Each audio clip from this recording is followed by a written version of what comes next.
Good morning, everyone. My name's Rupert. Just for the next 10 minutes, I just want to share a few thoughts about the gift of vulnerability as we come towards the end of our Christmas service. I don't know if you have been watching on your screens what's been happening in Syria, but it's not hard to be moved by the pictures coming out of that country, the opulence of the homes and the palaces of that now disposed leader, Bashar al-Assad, the torture that happened in the prisons, the hundreds of thousands of people that lost their lives, and many more relatives that are now trying to find out information about long-lost loved ones.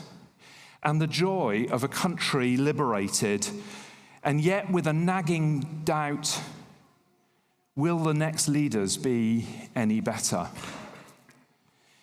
These images from Syria force us to ask some deeper questions, not just about Syria, but about all human suffering. What kind of leader can bring healing to this broken world? And this is the same question that the Christmas story invites us to wrestle with. And this broken world is not just about political leaders, it's about parents who fail, bosses that abuse, communities that wound, and our own struggles with brokenness and pain. In such a world, we long for leadership that heals rather than harms, that restores rather than exploits. And the Christmas story invites us to ask, what can heal and save us? What kind of leader do we truly need? And can such a leader even exist? In the reading from Matthew's Gospel, this is the question that is being asked. What kind of king can save the world?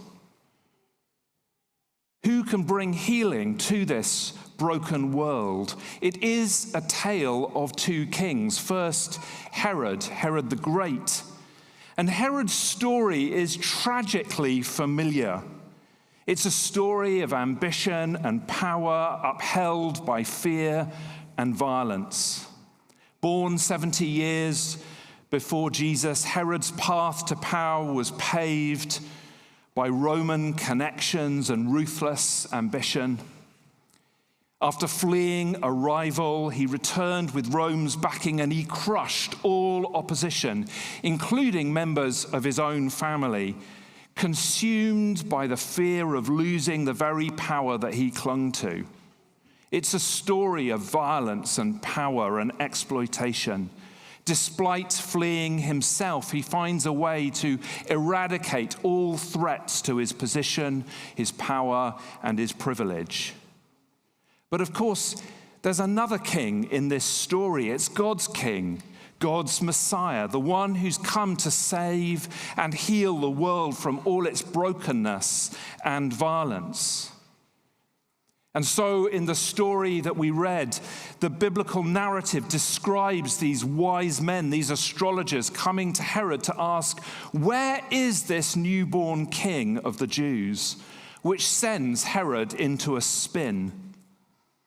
Herod wasn't just scared of a baby, he was terrified of losing everything that made him significant, his power, his privilege, his control. And isn't that the same fear that drives so much harm in our world today?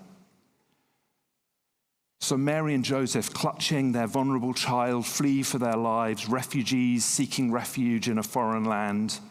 They probably stayed in Egypt for 3 to 4 years before returning to Nazareth in Israel. You can imagine the young Jesus growing up, hearing these stories and wondering how he would respond to a world ruled by fear and violence.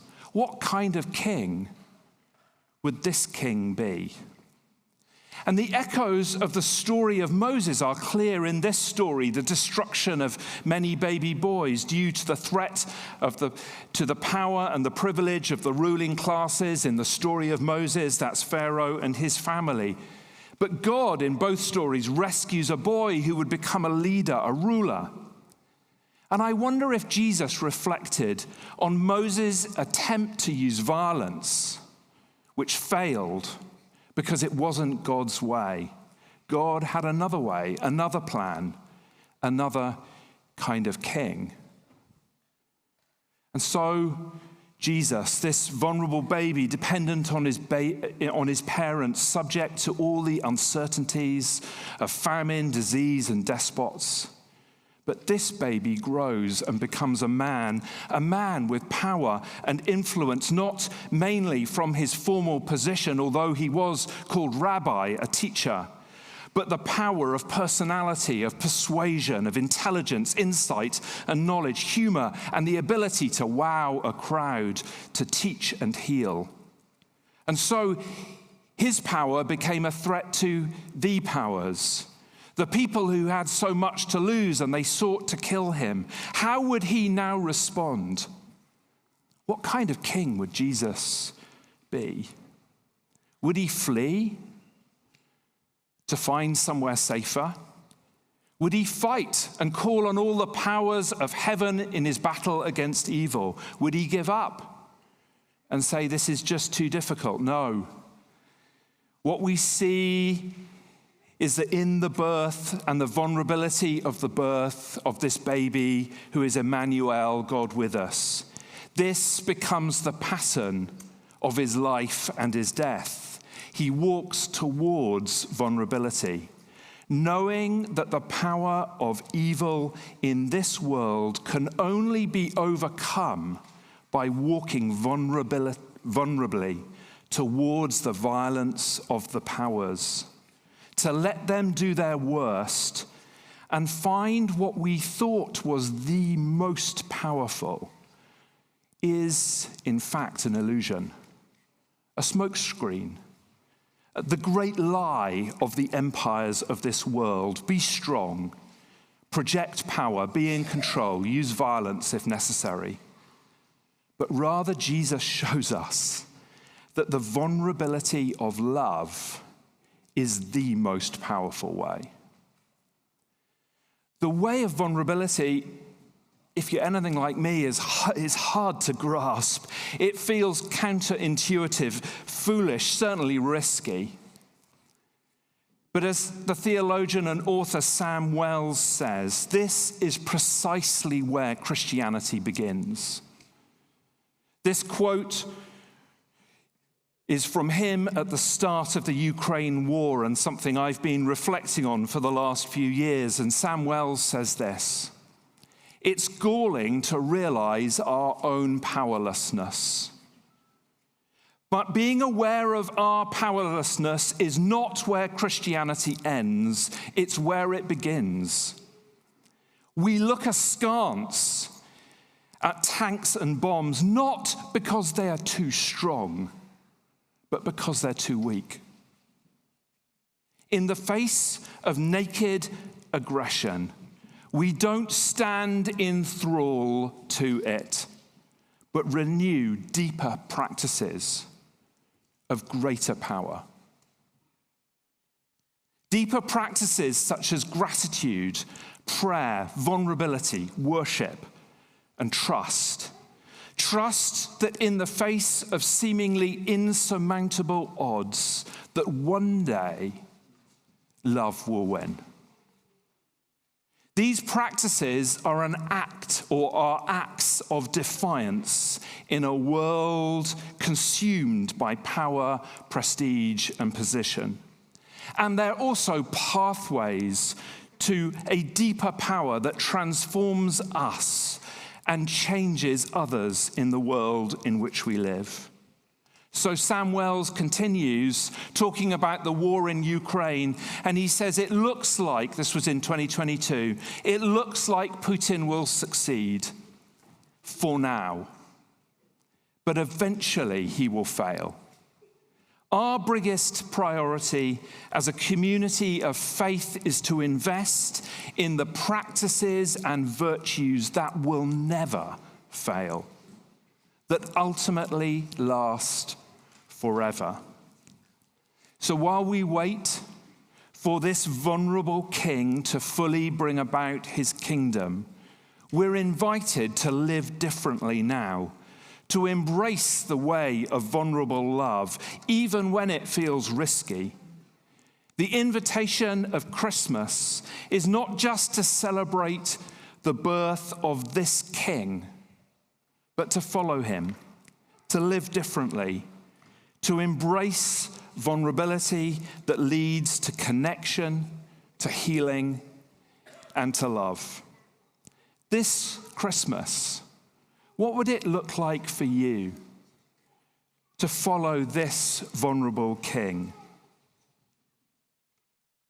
To move towards letting go of power or control or fear and step into the freedom of love and trust.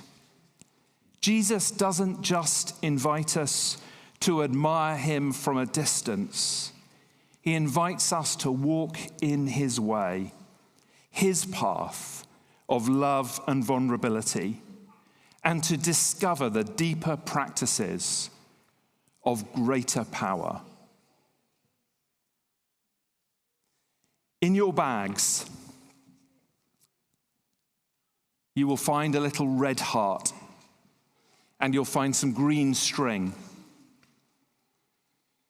And I invite you, as you think about what this story of the two kings, the invitation to follow Jesus, to participate in deeper practices of greater power, to follow Jesus in the way of vulnerable love.